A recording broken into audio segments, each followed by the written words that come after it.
बीते दिनों इस संकट से निपटने के लिए मेरी अलग अलग सेक्टर्स के एक्सपर्ट्स के साथ, विशेषज्ञों के साथ लंबी चर्चा हुई है। हमारी फार्मा इंडस्ट्री के लोग हों, वैक्सीन मैन्युफैक्चरर्स हों, ऑक्सीजन के प्रोडक्शन से जुड़े लोग हों या फिर मेडिकल फील्ड के जानकार, उन्होंने अपने महत्वपूर्ण सुझाव सरकार को दिए हैं। इस समय हमें इस लड़ाई को जीतने के लिए एक्सपर्ट्स और वैज्ञानिक सलाह को प्राथमिकता देनी है। राज्य सरकार के प्रयत्नों को आगे बढ़ाने में भारत सरकार पूरी शक्ति से जुटी हुई है। राज्य सरकारें भी अपना दायित्व निभाने की पूरी कोशिश कर रही हैं। साथियों, कोरोना के खिलाफ इस समय बहुत बड़ी लड़ाई देश के डॉक्टर और हेल्थ वर्कर्स लड़ रहे हैं। पिछले एक साल में उन्हें इस बीमारी को लेकर हर तरह के अनुभव भी हुए हैं। हमारे साथ इस समय मुंबई से प्रसिद्ध डॉक्टर शशांक जोशी जी जुड़ रहे हैं। डॉक्टर शशांक जी को कोरोना के इलाज और इससे जुड़ी रिसर्च का बहुत जमीनी अनुभव है। वो इंडियन कॉलेज ऑफ फिजिशियंस के डीन भी रह चुके हैं। आइए बात करते हैं डॉक्टर शशांक से। नमस्कार डॉक्टर शशांक जी। नमस्कार सर। अभी कुछ दिन पहले ही मुझे आपसे बात करने का अवसर मिला था। आपके विचारों की स्पष्टता मुझे बहुत अच्छी लगी थी। मुझे लगा देश के सभी नागरिकों को आपके विचार जानने चाहिए। जो बातें सुनने में आती है उसी को मैं एक सवाल के रूप में आपके सामने प्रस्तुत करता हूं। डॉक्टर शशांक, आप लोग इस समय दिन रात जीवन रक्षा के काम में लगे हुए हैं। सबसे पहले तो मैं चाहूंगा कि आप सेकंड वेव के बारे में लोगों को बताएं। मेडिकली ये कैसे अलग है और क्या-क्या सावधानी जरूरी है?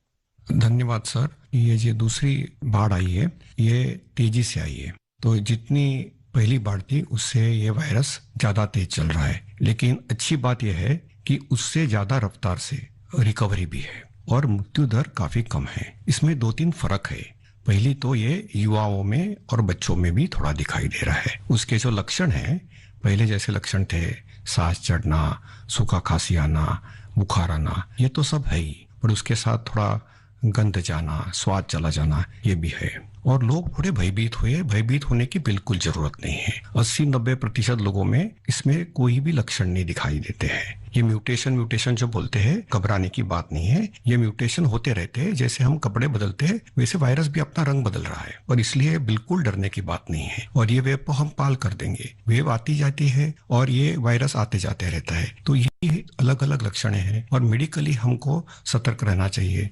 एक 14 से 21 दिन का ये कोविड का टाइम टेबल है, इसमें वैद्य सलाह लेना चाहिए। डॉक्टर शशांक, मेरे लिए भी आपने जो एनालिसिस बताया बड़ा इंटरेस्टिंग है। मुझे कई चिट्ठियां मिली हैं जिसमें ट्रीटमेंट के बारे में भी लोगों की बहुत सी आशंकाएं हैं। कुछ दवाओं की मांग बहुत ज्यादा है। इसलिए मैं चाहता हूं कि कोविड के ट्रीटमेंट के बारे में भी आप लोगों को जरूर बताएं। हाँ सर, क्लिनिकल ट्रीटमेंट लोग बहुत देरी से चालू करते हैं और अपने आप बीमारी से दब जाएंगी ये भरोसे पे रहते हैं और मोबाइल पे आने वाली बातों पे भरोसा रखते हैं। और अगर सरकारी दी हुई सूचना का पालन करे तो ये कठिनाई का सामना नहीं आता है। तो कोविड में जो ट्रीटमेंट क्लिनिकल प्रोटोकॉल है उसमें 3 प्रकार की तीव्रता है। हल्का या माइल्ड कोविड, मध्यम या मॉडरेट कोविड और तीव्र कोविड जो सीवियर कोविड बोलते हैं, इसके लिए है। तो जो हल्का कोविड है उसके लिए तो हम ऑक्सीजन का मॉनिटरिंग करते हैं, पल्स का मॉनिटरिंग करते हैं, बुखार का मॉनिटरिंग करते हैं। बुखार बढ़ जाता है तो कभी कभी पैरासीटामोल जैसी दवाई का इस्तेमाल करते हैं और अपने डॉक्टर से संपर्क करना चाहिए। जो मॉडरेट कोविड होता है, मध्यम कोविड होता है या तीव्र कोविड होता है तो वैद्य की अपने डॉक्टर के साथ संपर्क करना बहुत जरूरी है। सही और सस्ती दवाई अवेलेबल है जिसमें स्टीरॉयड जो है ये जान बचा सकती है। जो इनहेलर्स दे सकते हैं हम, टैबलेट दे सकते हैं हम, और उसके साथ ही प्राणवायु जो ऑक्सीजन है वो देना पड़ता है, और इसके लिए छोटे छोटे इलाज है। लेकिन अक्सर क्या हो रहा है कि एक नई एक्सपेरिमेंटल दवाई है जिसका नाम है रेमडेसिविर। ये दवाई से एक चीज जरूर होती है कि अस्पताल में 2-3 दिन कम रहना पड़ता है और क्लिनिकल रिकवरी में थोड़ी सी उसकी एड होती है। ये भी दवाई कम काम करती है जब पहले 9-10 दिन में दी जाती है, और ये 5 ही दिन लेनी पड़ती है। तो ये लोग जो दौड़ रहे हैं रेमडेसिविर के पीछे, ये बिल्कुल दौड़ना नहीं चाहिए। ये दवाई की थोड़ा काम है, जिनको ऑक्सीजन लगता है, प्राणवायु ऑक्सीजन लगता है, जो अस्पताल में भर्ती होते हैं, और डॉक्टर जब बताते तभी लेना चाहिए। तो ये बहुत जरूरी है सब लोगों को समझना। हम प्राणायाम करेंगे, हमारे शरीर के जो लंग्स है उसको थोड़ा एक्सपांड करेंगे, और जो हमारी खून पतली करने वाली जो इंजेक्शन आती है जिसको हम हिपैरिन बोलते हैं, ये छोटी छोटी दवाइयां देंगे तो 98% लोग सर ठीक हो जाते हैं। तो पॉजिटिव रहना बहुत जरूरी है। ट्रीटमेंट प्रोटोकॉल वैद्य के सलाह से लेना बहुत जरूरी है, और ये जो महंगी महंगी दवाई है उसके पीछे दौड़ने की कोई जरूरत नहीं है सर। अपने पास अच्छे इलाज चालू है, प्राणवायु ऑक्सीजन है, वेंटिलेटर की भी सुविधा है, सब कुछ है सर। और कभी कभी ये दवाई यदि मिल जाती है तो योग्य लोगों में ही देनी चाहिए। तो इसके लिए बहुत भ्रम पैदा हुआ है, और इसलिए ये स्पष्टीकरण देना चाहता हूँ सर कि अपने पास वर्ल्ड की सबसे बेस्ट ट्रीटमेंट अवेलेबल है। आप देखेंगे कि भारत में सबसे अच्छा रिकवरी रेट है। आप यदि कंपेयर करेंगे यूरोप के लिए, अमेरिका, वहीं से भी हमारे यहाँ के ट्रीटमेंट प्रोटोकॉल से मरीज ठीक हो रहे सर। डॉक्टर शशांक, आपका बहुत बहुत धन्यवाद। डॉक्टर शशांक ने जो जानकारियां हमें दी वो बहुत जरूरी है और हम सबके काम आएगी। साथियों, मैं आप सबसे आग्रह करता हूं, आपको अगर कोई भी जानकारी चाहिए हो, कोई और आशंका हो, तो सही सोर्स से ही जानकारी लें। आपके जो फैमिली डॉक्टर हो, आसपास के जो डॉक्टर्स हो, आप उनसे फोन से संपर्क करके सलाह लीजिए। मैं देख रहा हूं कि हमारे बहुत से डॉक्टर खुद भी ये जिम्मेदारी उठा रहे हैं। कई डॉक्टर्स सोशल मीडिया के जरिए लोगों को जानकारी दे रहे हैं, फोन पर, व्हाट्सएप पर भी काउंसलिंग कर रहे हैं। कई हॉस्पिटल की वेबसाइटें हैं जहां जानकारियां भी उपलब्ध हैं, और वहां आप डॉक्टर से परामर्श भी ले सकते हैं। ये बहुत सराहनीय है। मेरे साथ श्रीनगर से डॉक्टर नावीद नजीर शाह जुड़ रहे हैं। डॉक्टर नावीद श्रीनगर के गवर्नमेंट मेडिकल कॉलेज में प्रोफेसर हैं। नावीद जी अपनी देखरेख में अनेकों कोरोना पेशेंट्स को ठीक कर चुके हैं, और रमजान के इस पवित्र माह में डॉक्टर नावीद अपना कार्य भी निभा रहे हैं, और उन्होंने हमसे बातचीत के लिए समय भी निकाला है। आइए उन्हीं से बात करते हैं। नावीद जी, नमस्कार। नमस्कार सर। डॉक्टर नावीद, मन की बात के हमारे श्रोताओं ने इस मुश्किल समय में पैनिक मैनेजमेंट का सवाल उठाया है। आप अपने अनुभव से उन्हें क्या जवाब देंगे?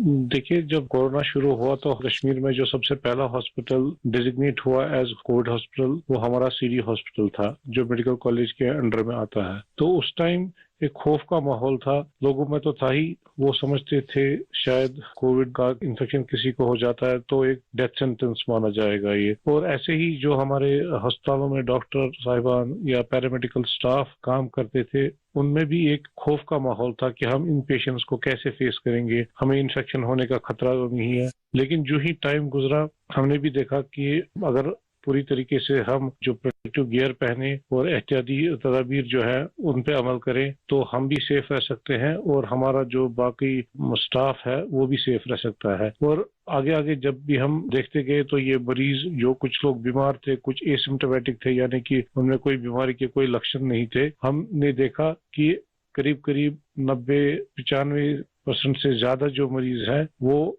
खुद विदाउट एनी मेडिकेशन भी ठीक हो जाते हैं। तो वक्त जैसे गुजरता गया तो लोगों में जो कोरोना का एक डर था वो बहुत कम हो गया।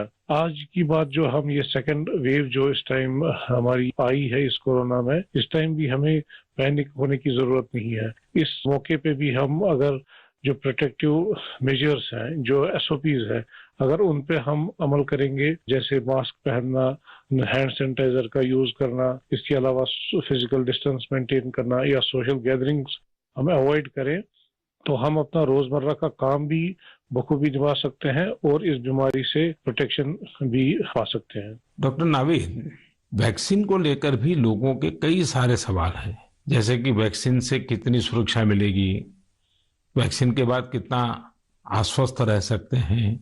आप कुछ बात इसमें बताएं तो श्रोताओं को बहुत लाभ होगा।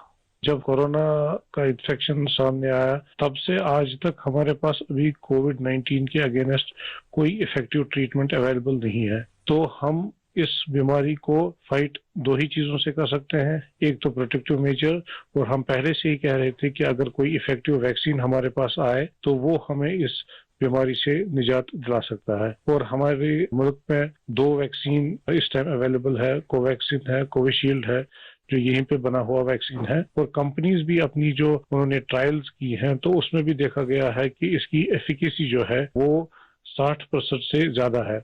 अगर हम जम्मू कश्मीर की बात करें, हमारी यूटी में अभी तक 15 से 16 लाख तक लोगों ने अभी ये वैक्सीन लगाया है। हाँ, सोशल मीडिया में काफी इसके जो मिसकंसेप्शन या मिथ्स इसमें आए थे कि ये साइड इफेक्ट्स हैं। अभी तक हमारे जो भी यहाँ पे वैक्सीन लगे हैं कोई साइड इफेक्ट उनमें नहीं पाया गया है। सिर्फ जो आम हर किसी वैक्सीन के साथ एसोसिएटेड होता है, किसी को बुखार आना, पूरे बदन में दर्द, या लोकल साइट जहाँ पे इंजेक्शन लगता है वहां पे पेन होना, ऐसे ही साइड इफेक्ट्स हमने हर मरीज में देखे हैं। तो कोई ग्रॉस हमने कोई एडवर्स इफेक्ट नहीं देखा है। हाँ, और दूसरी बात, लोगों में ये भी आशंका थी कि कुछ लोग आफ्टर वैक्सीनेशन यानी वैक्सीन टीकाकरण के बाद पॉजिटिव हो गए।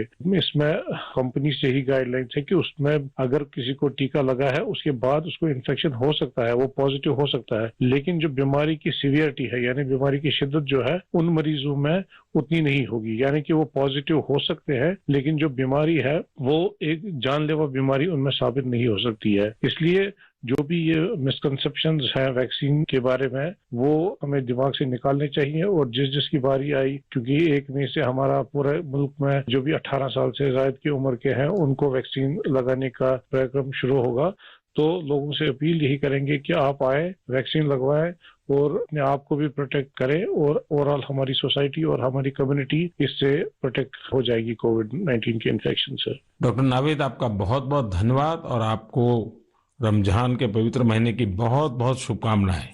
बहुत बहुत शुक्रिया। साथियों, कोरोना की इस संकट काल में वैक्सीन की अहमियत सभी को पता चल रही है। इसलिए मेरा आग्रह है कि वैक्सीन को लेकर किसी भी अफवाह में न आए।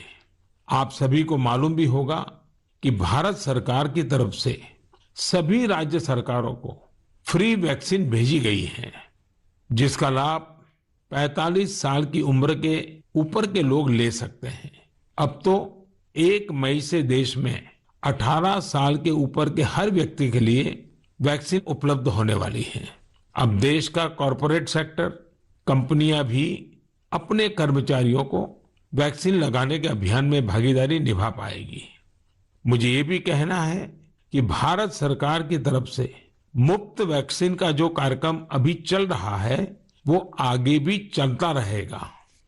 मेरा राज्यों से भी आग्रह है कि वो भारत सरकार के इस मुफ्त वैक्सीन अभियान का लाभ अपने राज्य के ज्यादा से ज्यादा लोगों तक पहुंचाएं। साथियों, हम सब जानते हैं कि बीमारी में हमारे लिए अपने परिवार की देखभाल करना मानसिक तौर पर कितना मुश्किल होता है, लेकिन हमारे अस्पतालों के नर्सिंग स्टाफ को तो यही काम लगातार कितने ही मरीजों के लिए एक साथ करना होता है। ये सेवा भाव हमारे समाज की बहुत बड़ी ताकत है। नर्सिंग स्टाफ द्वारा की जा रही सेवा और परिश्रम के बारे में सबसे अच्छे से तो कोई नर्स ही बता सकती है। इसलिए मैंने रायपुर के doctor BR Ambedkar medical college hospital में अपनी सेवाएं दे रही सिस्टर भावना ध्रुव जी को मन की बात में आमंत्रित किया है। वो अनेकों कोरोना मरीजों की देखभाल कर रही हैं। आइए उन्हीं से बात करते हैं। नमस्कार भावना जी। आदरणीय प्रधानमंत्री जी, नमस्कार। भावना जी, यस सर। मन की बात सुनने वालों को आप जरूर ये बताइए कि आपके परिवार में इतनी सारी जिम्मेवारियां, इतने सारे मल्टीटास्क, और उसके बाद भी आप कोरोना के मरीजों के साथ काम कर Yes, रही sir. हैं। कोरोना के मरीजों के साथ आपका जो अनुभव रहा वो जरूर देशवासी सुनना चाहेंगे, क्योंकि सिस्टर जो होती हैं, नर्सेज जो होते हैं, वो Yes, sir. पेशेंट के सबसे निकट होती हैं और सबसे लंबे समय तक होती हैं। Yes sir. तो वो हर चीज को बड़ी बारीकी से समझ सकती हैं। जी बताइए। जी सर, मेरा टोटल एक्सपीरियंस कोविड में सर 2 मंथ का है सर। हम 14 डेज ड्यूटी करते हैं और 14 डेज के बाद हमें रेस्ट दिया जाता है। फिर 2 महीने बाद हमारी ये कोविड ड्यूटी रिपीट होता है सर। जब सबसे पहले मेरी कोविड ड्यूटी लगी तो सबसे पहले मैं अपने फैमिली मेंबर्स को ये कोविड ड्यूटी की बात शेयर करी। ये मई की बात है और मैं ये जैसे ही मैंने शेयर किया, सबके सब डर गए, घबरा गए मुझसे। कहने लगे कि बेटा ठीक से काम करना। एक इमोशनल सिचुएशन था सर बीच में, जब मेरी बेटी मुझसे पूछी, मम्मा आप कोविड ड्यूटी जा रहे हो, तो उसमें बहुत ही ज्यादा मेरे लिए इमोशनल मोमेंट था। लेकिन जब मैं कोविड पेशेंट के पास गई तो मैं एक जिम्मेदारी घर में छोड़ के गई, और जब मैं कोविड पेशेंट से मिली सर तो वो उनसे और ज्यादा घबराए हुए थे। कोविड के नाम से सारे पेशेंट इतना डरे हुए थे सर कि उनको समझ में ही नहीं आ रहा था कि उनके साथ क्या हो रहा है, हम आगे क्या करेंगे। हम उनके डर को दूर करने के लिए उनसे बहुत अच्छे से हेल्दी एनवायरनमेंट दिए सर उन्हें। हमें जब ये कोविड ड्यूटी करने को कहा गया तो सर सबसे पहले हमको पीपी किट पहनने के लिए कहा गया सर, जो कि बहुत ही कठिन है पीपी किट को पहन करके ड्यूटी करना। सर ये बहुत टफ था हमारे लिए। मैंने 2 मंथ की ड्यूटी में हर जगह 14-14 दिन ड्यूटी किए, वार्ड में, आईसीयू में, आइसोलेशन में सर। यानी कुल मिलाकर तो आप 1 साल से इसी काम को कर रही है। Yes sir. वहाँ जाने से पहले मुझे नहीं पता था कि मेरे कलीग्स कौन है।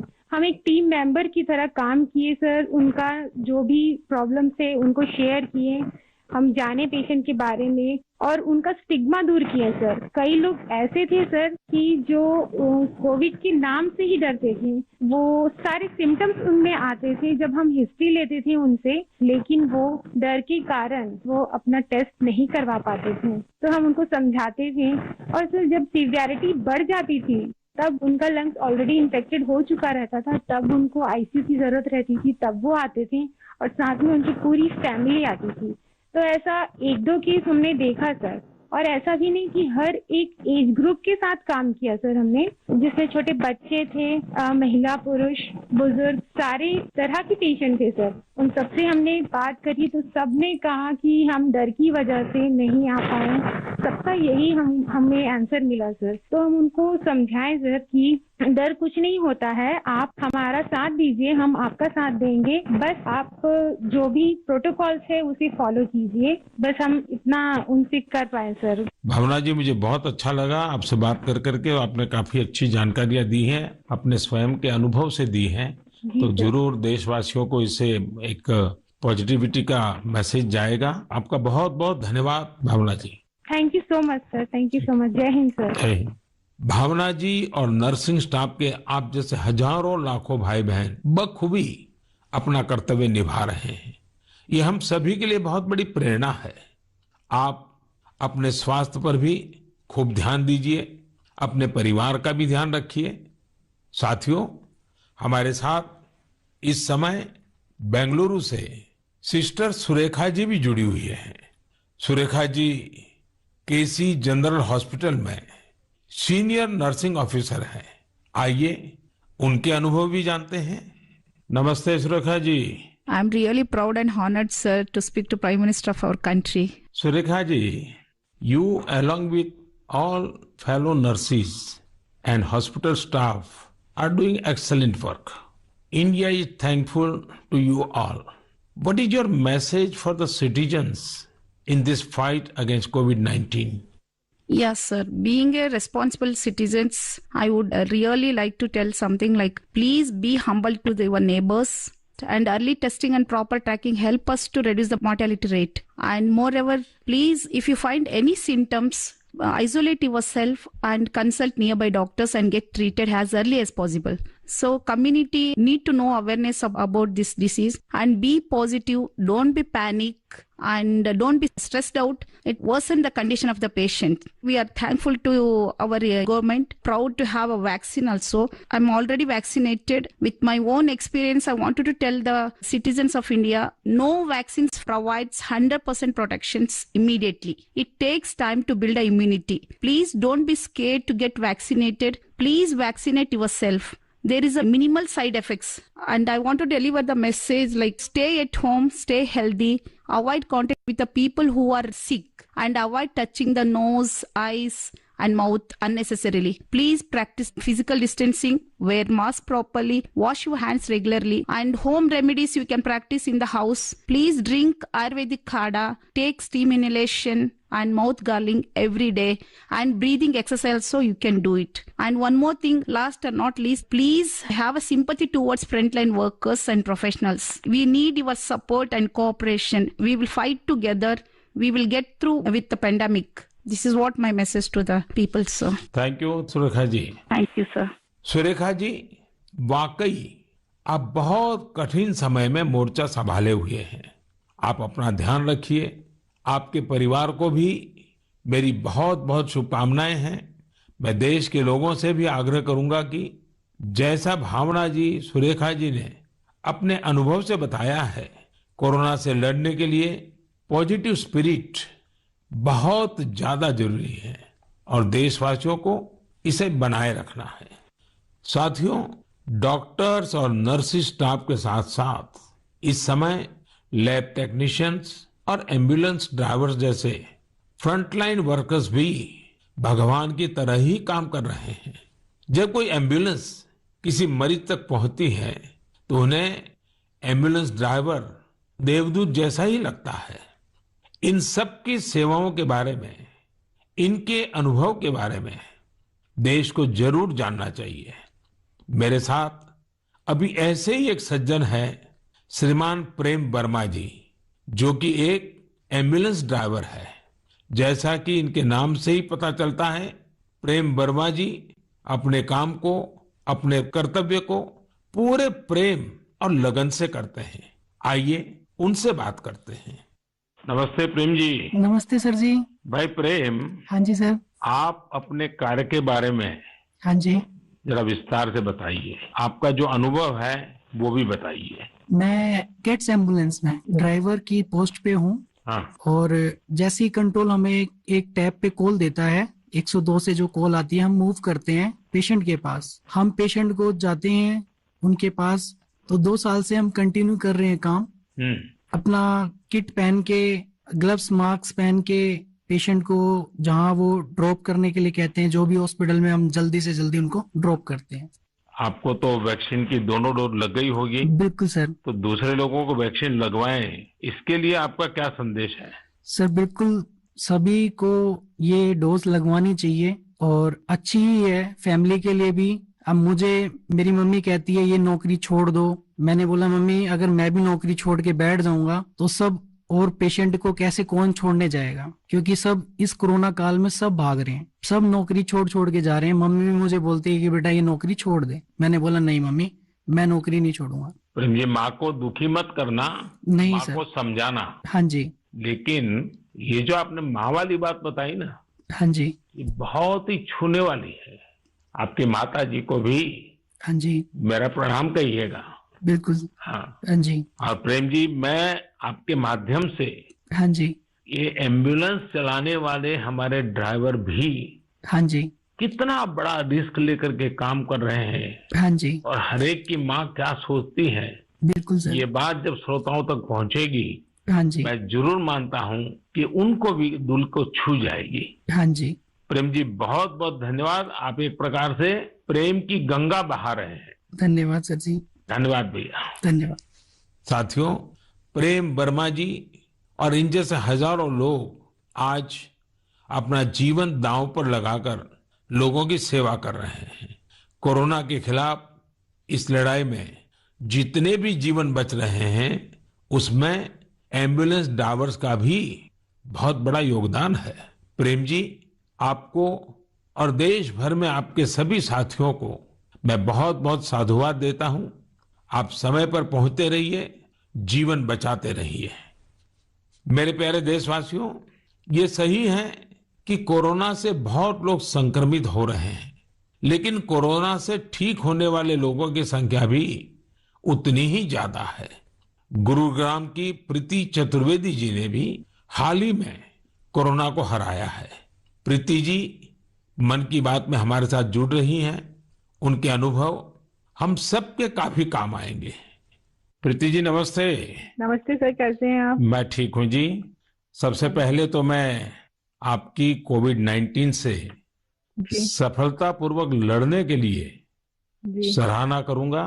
थैंक यू सो मच मेरी सर। कामना है आपका स्वास्थ्य और तेजी से बेहतर हो। जी शुक्रिया सर। प्रीति जी, हाँ जी सर। ये सिर्फ आपके परिवार में आप ही का नंबर लगा कि परिवार के और सदस्य भी इसमें फंस गए? नहीं नहीं सर, मैं अकेली ही हुई थी। चलिए, आप positive- भगवान की कृपा रही। अच्छा, मैं चाहूंगा हाँ जी कि सर। आप अपने इस पीड़ा के अवस्था के कुछ अनुभव अगर साझा करें तो जी सर। शायद जो श्रोता है उनको हाँ जी। भी ऐसे समय कैसे अपने आप को संभालना चाहिए, इसका मार्गदर्शन मिलेगा। जी सर, जरूर सर। इनिशियली इस स्टेज में मेरे को बहुत ज्यादा लथार्जिक, मतलब बहुत सुस्ती सुस्ती आया, और उसके बाद ना मेरे गले में थोड़ी सी खराश होने लगी। तो उसके बाद ना मेरा थोड़ा सा मेरे को लगा कि ये सिम्टम्स है, तो मैंने टेस्ट कराने के टेस्ट कराया। दूसरे दिन रिपोर्ट आते ही जैसे मेरे को पॉजिटिव हुआ, मैं अपने आप को क्वारंटीन कर लिया, एक रूम में आइसोलेट करके। अब डॉक्टर्स के साथ कंसल्ट करा मैंने उनसे, उनकी मेडिकेशन स्टार्ट कर दी। तो आपका परिवार बच गए आपके क्विक जी एक्शन सर। के कारण। जी सर, वो बाकी सबका भी बाद में कराया था, बाकी सब नेगेटिव थे, मैं ही पॉजिटिव थी। और उससे पहले मैंने अपने आप को आइसोलेट कर लिया था एक रूम के अंदर। अपनी जरूरत का सारा सामान रख के उसको मैं अपने आप अंदर कमरे में बंद हो गई थी। और उसके साथ साथ मैंने फिर डॉक्टर के साथ मेडिकेशन स्टार्ट कर दी। तो मैंने मेडिकेशन के साथ साथ ना मैंने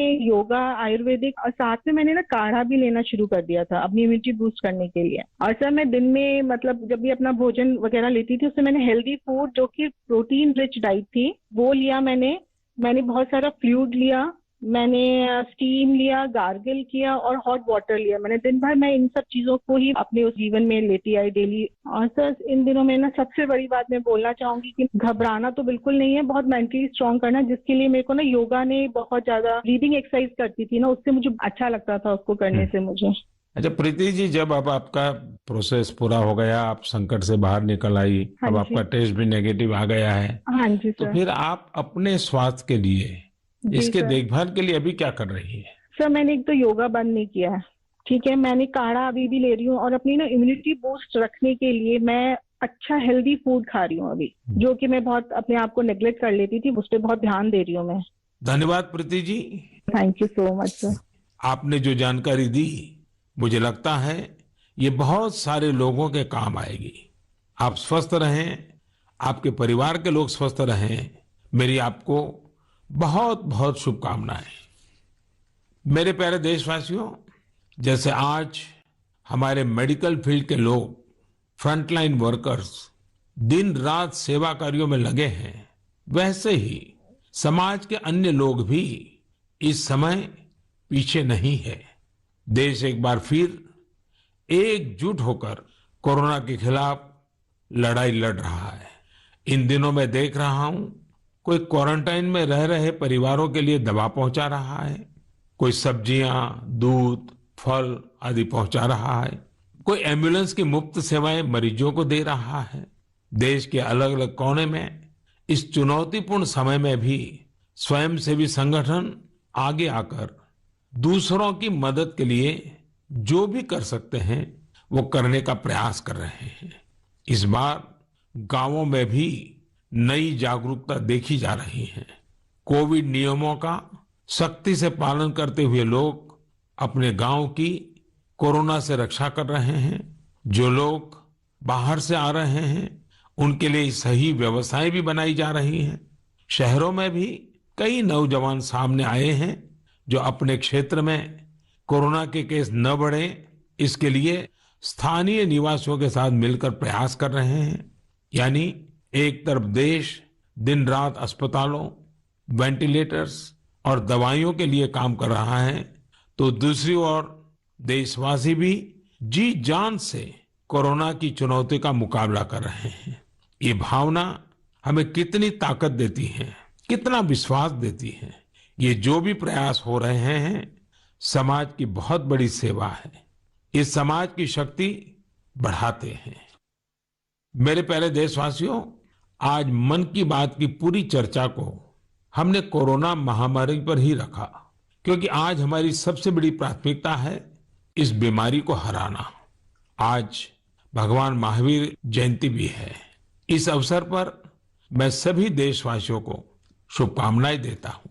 भगवान महावीर के संदेश हमें तप और आत्म संयम की प्रेरणा देते हैं। अभी रमजान का पवित्र महीना भी चल रहा है, आगे बुद्ध पूर्णिमा भी है, गुरु तेग बहादुर जी का 400वां प्रकाश पर्व भी है। एक महत्वपूर्ण दिन पोचिशे बोईशाख टैगोर जयंती का है। ये सभी हमें प्रेरणा देते हैं अपने कर्तव्य को निभाने की। एक नागरिक के तौर पर हम अपने जीवन में जितनी कुशलता से अपने कर्तव्यों को निभाएंगे, संकट से मुक्त होकर भविष्य के रास्ते पर उतनी ही तेजी से आगे बढ़ेंगे। इसी कामना के साथ मैं आप सभी से एक बार फिर आग्रह करता हूं कि वैक्सीन हम सबको लगवाना है और पूरी सावधानी भी रखनी है। दवाई भी, कड़ाई भी, इस मंत्र को कभी भी नहीं भूलना है। हम जल्द ही साथ मिलकर इस आपदा से बाहर आएंगे। इसी विश्वास के साथ आप सभी का बहुत बहुत धन्यवाद। नमस्कार।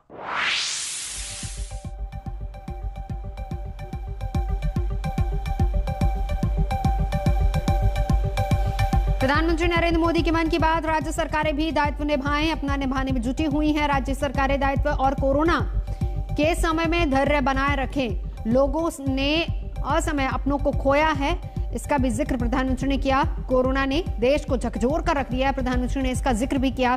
साथ ही साथ उन तमाम लोगों से भी बात की जो इस समय में मानवता का धर्म निभा रहे हैं। सभी सेक्टर्स के लोगों ने अहम सुझाव दिए हैं, प्रधानमंत्री ने इसका जिक्र किया। राज्य सरकारें अपना दायित्व निभाएं, इसके साथ ही साथ वैक्सीनेशन पर भी जोर। और इस मुश्किल घड़ी में जिस तरीके से लोग अपना फर्ज निभा रहे हैं, उन लोगों से भी प्रधानमंत्री नरेंद्र मोदी ने बात की है। तो कोरोना महामारी से देश भर में त्राहिमाम मचा हुआ है। नए संक्रमितों की संख्या के साथ ही साथ मरने वालों का आंकड़ा भी लगातार बढ़ता जा रहा है। अस्पतालों में मरीजों की भीड़ से हेल्थ सिस्टम चरमराता नजर आ रहा है। डॉक्टर्स और स्वास्थ्य कर्मियों पर मरीजों का भारी दबाव है, लेकिन उनकी मुश्किल यह है कि जो लोग इस महामारी से अपनों को खो रहे हैं, उनका आक्रोश उन्हीं पर बरस रहा है।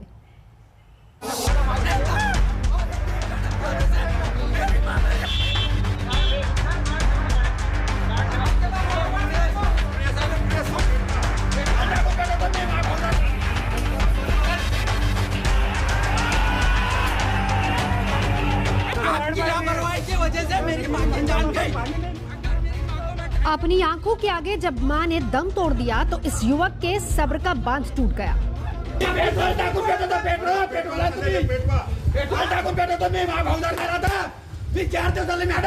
मी तुमच्याकडे रिक्वेस्ट करायला आलो होतो।